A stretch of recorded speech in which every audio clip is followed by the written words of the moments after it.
Bien dans son job, on va parler des animaux. Alors on a déjà parlé de l'animal de compagnie au bureau qui commence à se vulgariser, mais là on va parler de l'utilité d'un animal, petit ou grand, dans la relation avec des enfants, des personnes âgées notamment. On en parle avec Marie-Hélène Bruno. Bonjour Marie-Hélène. Bonjour Arnaud. On est ravis de vous accueillir parce que c'est rare d'avoir un invité plus... et on va le découvrir dans quelques instants, notamment un insecte. D'ailleurs, je ne sais pas si ce que vous avez apporté est un insecte. Chargé de projet en médiation par l'animal Tout Sourire, médiation animale, et vous y tenez beaucoup, et pédagogie Montessori. Commençons par le début avant de découvrir. Alors d'abord, vous êtes venu avec quoi? Parce que c'est quand même important de rentrer tout de suite dans le détail. Vous avez ce feuillage qui sont des murs sauvages. Il y a quoi de caché dans ces murs sauvages? Alors, est-ce que vous allez réussir à distinguer ces petits insectes? Alors oui, je vois. Ils camouflent vraiment. Regardez, là, il y en a juste un ici qui vous regarde. Je vois une forme verte, effectivement. Oui, donc on a qui ressemble à une feuille. Le corps qui est ici, qui est arrondi, et la tête juste là, avec ses 6 pattes. Il s'agit du phasme-feuille qui est originaire des Philippines et il a l'habitude de se camoufler dans les feuillages pour se protéger des prédateurs philippins, donc tout ce qui est araignées, oiseaux, aussi chauves-souris. Donc c'est vraiment des animaux très gros, extraordinaires. Ouais, par rapport aux phasmes qu'on trouve à la campagne. Exactement. En bâton, marron. Il y a 3000 espèces de phasmes qui existent dans le monde. Donc, on en a aussi en Europe et en France. Donc, c'est plutôt des phasmes bâtons, des phasmes qui ressemblent à des tiges, qui se fondent vraiment dans le feuillage et qu'on peut trouver dans les forêts ou dans les jardins. Mais c'est vraiment très rare. Et c'est des animaux extrêmement intéressants à regarder et à manipuler. Alors, Marie-Hélène, vous tenez beaucoup à l'idée que je ne dise pas que ces animaux sont des outils, parce qu'il y a une relation de chair charnelle, sont des êtres vivants. C'est pour ça que vous ne souhaitez pas qu'on utilise ce mot. C'est quoi ces animaux? Alors, il y a des phasmes, mais j'imagine que vous venez dans les espaces où on vous accueille avec d'autres animaux. Ils servent à quoi? C'est quoi l'utilité de ces animaux? Et oui, ces animaux, c'est vraiment des collègues médiateurs. Donc, je travaille avec des phasmes qui sont présents ici sur le plateau, avec un chien également, et avec des cochons d'Inde. Donc, tous ces animaux sont aussi mes animaux de famille. Ils vivent chez moi dans mon appartement. Et ils sont tous issus d'associations et de refuges de protection par l'animal. Ça me tenait vraiment à cœur. Et ils ont un rôle prépondérant dans les séances de médiation par l'animal. Alors, rentrons dans le détail. Votre métier, c'est de faire de la médiation. Alors, vous avez des diplômes autour des sciences de la vie. Vous avez fait un BTS tourisme et puis vous êtes reparti dans votre passion première. Cette médiation, c'est quoi? Ça permet à un enfant, par exemple, dans une crèche, de pouvoir le prendre, l'attraper, de pouvoir le regarder. Qu'est-ce que ça procure? Alors, les bienfaits de la médiation par l'animal sont multiples. Déjà, il faut savoir que beaucoup d'entre nous ont des animaux à la maison, donc ils savent ce que ça apporte. Et l'animal apporte quelque chose que les humains ne peuvent pas apporter. Ils sont neutres, ils ne jugent pas, la relation est simple, sans ambivalence, et on s'appuie vraiment là-dessus en médiation par l'animal.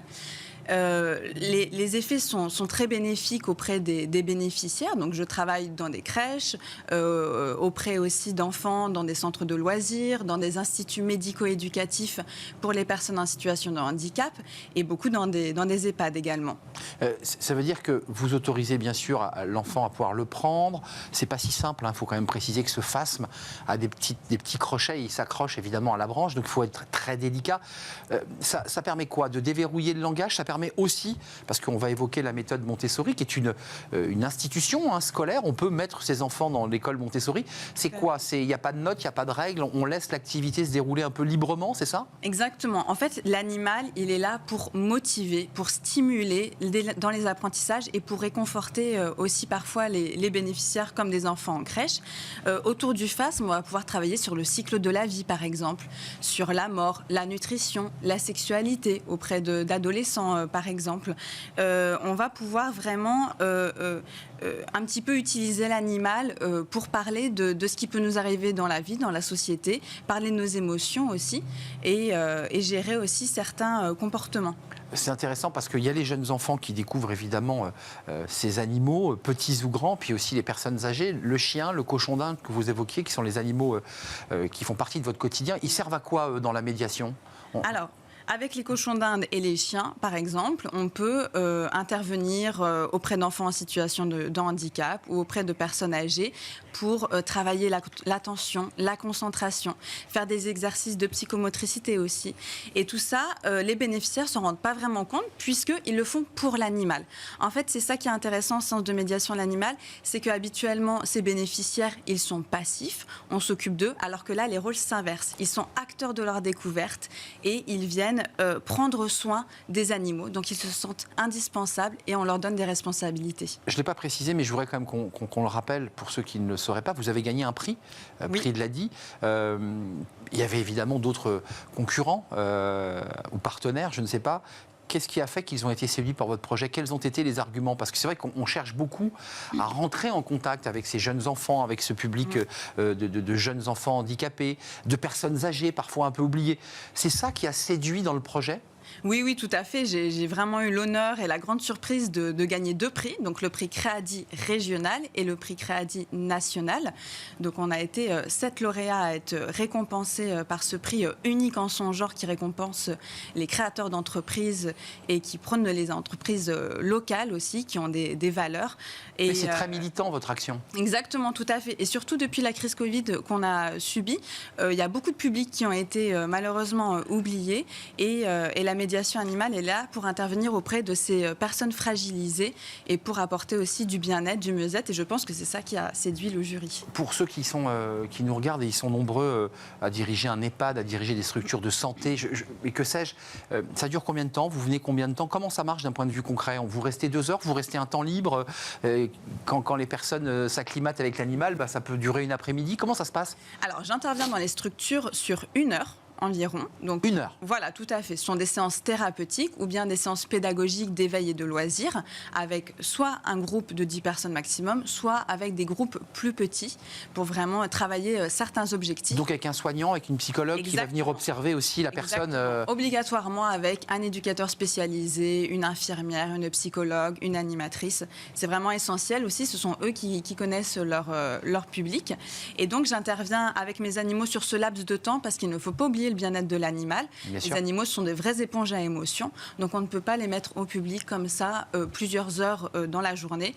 Moi, tous mes animaux travaillent maximum 2 à 3 fois par semaine pour garantir leur bien-être et pour qu'ils vivent aussi leur vie d'animaux. Il est resté très calme, votre phasme, tout au long de l'émission. Ouais, vous avez vu. C'est un phasme vraiment qui aime la scène. Il n'a pas bougé, il fait bien le job. Il se sent bien ici avec vous. Hein. C'est un animal, juste en quelques mots, qui est plébiscité, j'imagine, cet animal, parce qu'il est magique, il ressemble à une feuille. Il est magique, exactement. Il se camoufle vraiment dans le feuillage et c'est très important à voir évoluer parce qu'il vient muet, un petit peu comme le serpent. Donc quand on le voit faire cette action, on est captivé. Et puis c'est un animal qui étonne, qui impressionne.